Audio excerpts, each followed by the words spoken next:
Nous revoilà dans cette nouvelle partie que nous allons dédier à l'installation de notre serveur d'administration. Sans plus attendre, direction notre nouveau lab et plus précisément notre VM où nous venons d'installer notre base de données. Je vous invite à exécuter l'installateur pour le KSC 14.2 Full que vous avez bien sûr, bon élève que vous êtes, déjà téléchargé depuis le lien présent sur la vidéo présentation du lab. La version complète nous donne la possibilité d'extraire ou d'installer les produits suivants. Bien sûr, notre serveur d'administration KSC, la console d'administration, la MMC, l'agent d'administration, le serveur MDM pour les systèmes iOS et le serveur des appareils mobiles Exchange. Notre formation va traiter uniquement de l'installation des trois premiers. Allez, c'est parti, nous choisissons l'installation du KSC.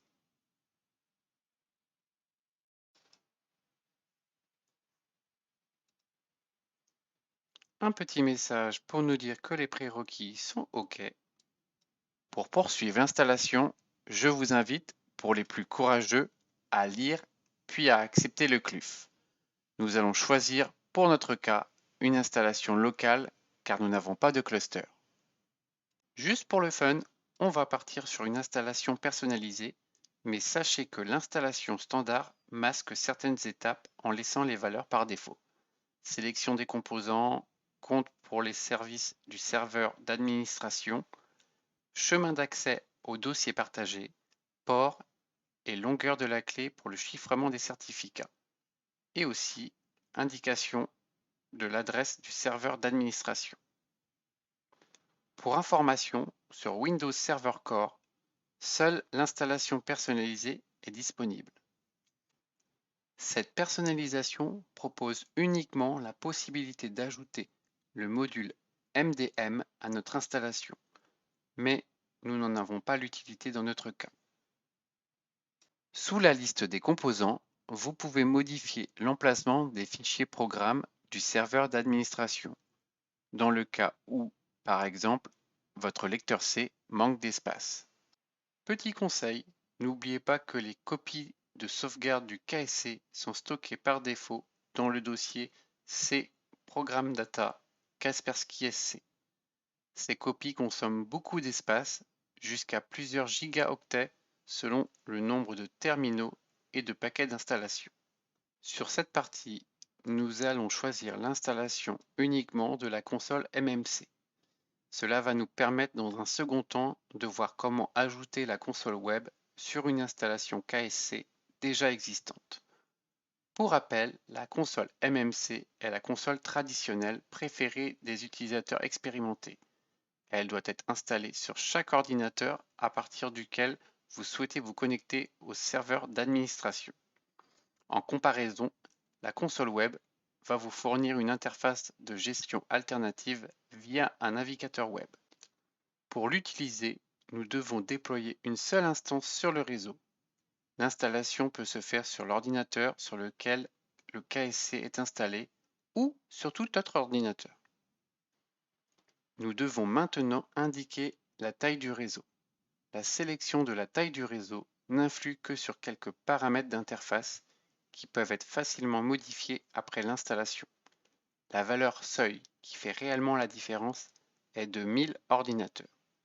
Si vous sélectionnez l'option plus de 5000 appareils en réseau, l'assistant d'installation vous recommandera de ne pas utiliser une version gratuite de Microsoft SQL Server. Je vous recommande, si vous utilisez actuellement une version SQL Express et que vous êtes sur un petit réseau d'une centaine de postes, de choisir 1001 à 5000 appareils. Cela va vous permettre d'être déjà prêt au cas où vous dépassiez les 1000 postes. De plus, vous allez pouvoir bénéficier du démarrage avec un délai aléatoire des tâches suivantes: analyse antivirus, mise à jour, recherche de vulnérabilité, etc. pour éviter que la charge sur le réseau et le serveur d'administration augmente considérablement à un instant T. Je vous mettrai en résumé un tableau regroupant le délai aléatoire utilisé en fonction du nombre d'ordinateurs.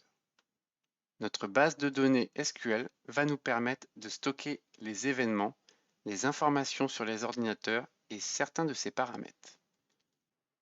Le choix que nous allons faire ici n'est pas anodin. En effet, vous pourrez modifier la quasi-totalité des choix que nous venons de faire après l'installation, à l'exception du type du serveur SQL. Si vous sélectionnez Microsoft SQL, vous ne pourrez pas passer à MySQL sans perte de données. En revanche, vous pouvez basculer vers un autre serveur SQL du même type sans perte de données, mais ce n'est pas si simple. Je vous donne les grosses lignes pour le faire. Vous devez sauvegarder les données du serveur KSC, réinstaller le serveur d'administration, sélectionner un autre serveur SQL, puis restaurer les données à partir de la copie de sauvegarde. Petite info si vous utilisez un système d'exploitation sous Linux. Il peut être intéressant, lié au fait que le code est open source, de s'orienter vers un serveur MySQL utilisant le port 3306 ou PostgreSQL, le port 5432. En tout cas pour nous, notre choix sera du Microsoft SQL Server. Nous voici sur la partie configuration de notre base. Nous allons donc lier notre KSC avec notre instance KSC_DB que nous avons créée précédemment. Vous avez le choix de remplir les deux champs à la main ou, pour les plus feignants d'entre vous, de cliquer sur le bouton Parcourir pour qu'il fasse le boulot à votre place. Petit rappel, si votre instance SQL est située sur un autre ordinateur, assurez-vous que le serveur SQL autorise les connexions à distance et que les ports ne sont pas bloqués par le pare-feu. Nous respectons le même modèle que tout à l'heure lors de la création de notre base. Nous choisissons donc le mode d'authentification Microsoft Windows. Nous laissons Kaspersky créer son propre utilisateur qui aura la charge de démarrer le service KL Admin Server du serveur d'administration. Juste pour ajouter un détail, l'utilisateur sera toujours sous la forme KL-AK-étoile. Si vous devez modifier ultérieurement le compte du serveur d'administration, utilisez l'utilitaire klsrv.swch.exe. Vous pouvez le trouver dans le dossier d'installation de Kaspersky Security Center. Idem pour la création du compte local KLSC-SVC qui sera utilisé pour démarrer divers services auxiliaires de Kaspersky Security Center. Le proxy KSN, le serveur proxy d'activation Kaspersky, le serveur web Kaspersky. Cette fenêtre mérite notre attention. En effet, elle va nous permettre de définir un dossier partagé KLShare où seront stockés les paquets d'installation ainsi que les mises à jour des bases de données et des modules. Prévoyez donc un emplacement avec de l'espace de stockage assez important. En complément, sachez que l'accès en lecture est accordé à tous les utilisateurs et le chemin UNC est // nom du serveur / klshare. De plus, si vous le souhaitez, vous pouvez modifier ultérieurement le chemin du partage dans les propriétés du serveur d'administration. Je me permets de vous rappeler que le serveur d'administration utilise deux ports pour les connexions à l'agent d'administration. Le 13000 TCP pour le SSL utilisé par défaut et le 14000 TCP qui est désactivé par défaut. Si les numéros de port par défaut sont déjà utilisés par une autre application, changez-les. Mais n'oubliez pas que vous devez également modifier les ports dans les paquets d'installation de l'agent d'administration. Le plus simple est de laisser tout par défaut, en ayant en tête que vous avez la possibilité de modifier ces ports ultérieurement dans les propriétés du serveur KSC. Je ne m'attarde pas sur la longueur des clés de chiffrement, tout est expliqué dans les parenthèses.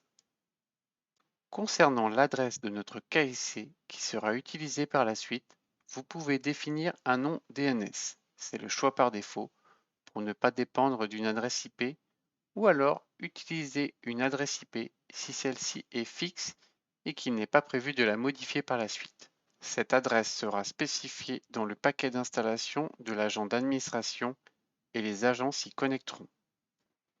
Et voilà, tout est prêt. Nous pouvons lancer l'installation. Elle peut prendre de 5 à 15 minutes selon les performances de votre matériel. Je vais donc couper la vidéo, puis la reprendre lorsque l'installation sera terminée. L'installation est maintenant terminée et nous pouvons lancer la console MMC pour vérifier que tout est bien fonctionnel. Le temps du chargement du premier lancement, nous allons faire un petit résumé de ce lab. Nous avons donc procédé à l'installation de notre serveur d'administration Kaspersky et de sa console MMC. Nous avons vu l'importance du choix de la taille de notre réseau pour optimiser la charge des flux.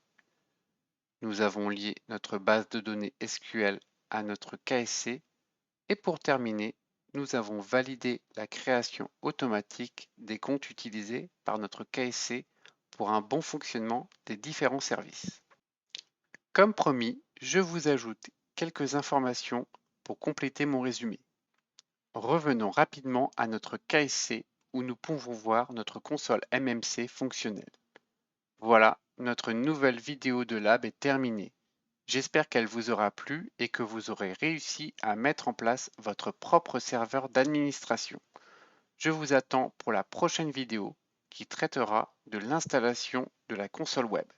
Merci de m'avoir suivi et à tout de suite.